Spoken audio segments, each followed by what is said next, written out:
2년. 지난 4월 춘천에 가려고 하다가 못 가고 말았다. 나는 성심여자대학에 가보고 싶었다. 그 학교에 어느 가을 학기 매주 한 번씩 출강한 일이 있다. 힘드는 출강을 한 학기 하게 된 것은 주수녀님과 김수녀님이 내 집에 오신 것에 대한 예의도 있었지만 나에게는 사연이 있었다. 수십 년 전 내가 17 되던 봄, 나는 처음 동경에 간 일이 있다. 어떤 분의 소개로 사회교육과 미우라 선생 댁에 유숙을 하게 되었다. 시바쿠 시로가네에 있는 그 집에는 주인 내외와 어린 딸 세 식구가 살고 있었다. 하녀도 서생도 없었다. 눈이 예쁘고 웃는 얼굴을 하는 아사코는 처음부터 나를 오빠같이 따랐다. 아침에 나왔다고 아사코라는 이름을 지어주었다고 했다. 그 집들에는 큰 나무들이 있었고 1년초 꽃도 많았다. 내가 간 이튿날 아침 아사코는 스위트피를 따다가 꽃병에 담아 내가 쓰게 된 책상 위에 놓아주었다. 스위트피는 아사코같이 어리고 귀여운 꽃이라고 생각하였다.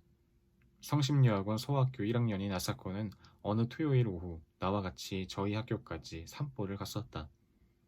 유치원부터 학부까지 있는 가톨릭 교육기관으로 유명한 이 여학원은 시내에 있으면서 큰 목장까지 가지고 있었다. 아사코는 자기 신발장을 열고 교실에서 신는 하얀 운동화를 보여주었다. 내가 동경을 떠나던 날 아침, 아사코는 내 목을 안고 내 뺨에 입을 맞추고 제가 쓰던 작은 손수건과 제가 끼던 작은 반지를 이별의 선물로 주었다. 옆에서 보고 있던 선생 부인은 웃으면서 한 10년 지나면 좋은 상대가 될 거예요 하였다. 나는 얼굴이 더워지는 것을 느꼈다. 나는 아사코에게 안드레센의 동화책을 주었다. 그 후 10년이 지나고 3, 4년이 더 지났다. 그동안 나는 초등학교 1학년 같은 예쁜 여자애를 보면 아사코 생각을 하였다. 내가 두 번째 동경에 갔던 것도 4월이었다. 동경역 가까운데 여관을 정하고 즉시 미우라 댁을 찾아갔다. 아사코는 어느덧 청순하고 세련되어 보이는 영양이 되어 있었다. 그 집 마당에 피어있는 목련꽃과도 같지. 그때 그는 성심여학원 영문과 3학년이었다. 나는 좀 서먹서먹했으나 아사코는 나와의 재회를 기뻐하는 것 같았다. 아버지 어머니가 가끔 내 말을 해서 나의 존재를 기억하고 있었나 보다. 그날도 토요일이었다. 저녁 먹기 전에 같이 산책을 나갔다. 그리고 계획하지 않은 발걸음은 성심여학원 쪽으로 옮겨져 갔다. 캠퍼스를 두루 거닐다가 돌아올 무렵 나는 아사코 신발장은 어디 있느냐고 물어보았다. 그는 무슨 말인가 하고 나를 쳐다보다가 교실에는 구두를 벗지 않고 그냥 들어간다고 하였다. 그리고는 갑자기 뛰어가서 그날 잊어버리고 교실에 두고 온 우산을 가지고 왔다. 지금도 나는 여자 우산을 볼 때면 연두색이 고왔던 그 우산을 연상한다. 쉘불의 우산이라는 영화를 내가 그렇게 좋아한 것도 아사코의 우산 때문인가 한다. 아사코와 나는 밤늦게까지 문학 이야기를 하다가 가벼운 악수를 하고 헤어졌다. 새로 출판된 버지니아 울프의 소설 세월에 대해서도 이야기한 것 같다. 그 후 또 10여 년이 지났다.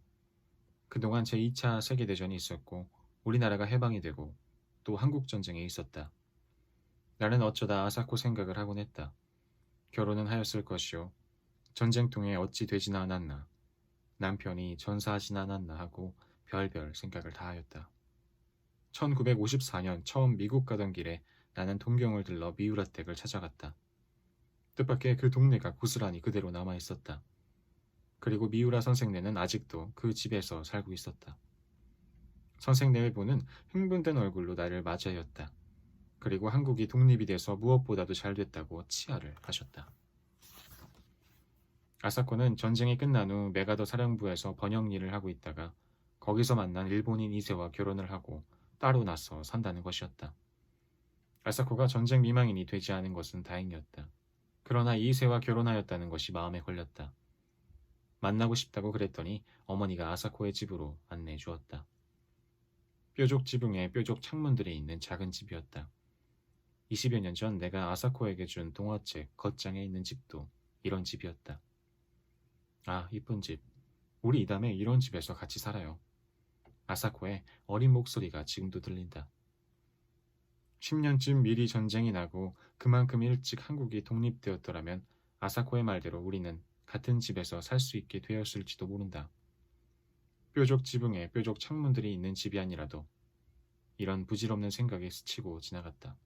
그 집에 들어서자 마주친 것은 백합같이 시들어가는 아사코의 얼굴이었다. 세월이란 소설 이야기를 한 지 10년이 더 지났었다. 그러나 그는 아직 싱싱하여야 할 젊은 나이다. 남편은 내가 상상한 것과 같이 일본 사람도 아니고 미국 사람도 아닌, 그리고 진주군 장교라는 것을 뽐내는 것 같은 사나이였다.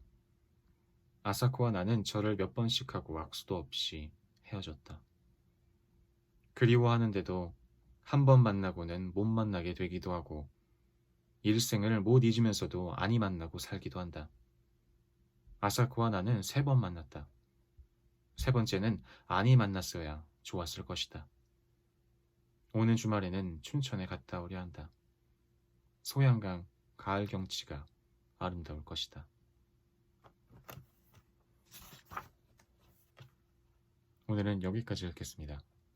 오늘도 수고하셨습니다. 감사합니다. 안녕히 주무세요. 잘 자요.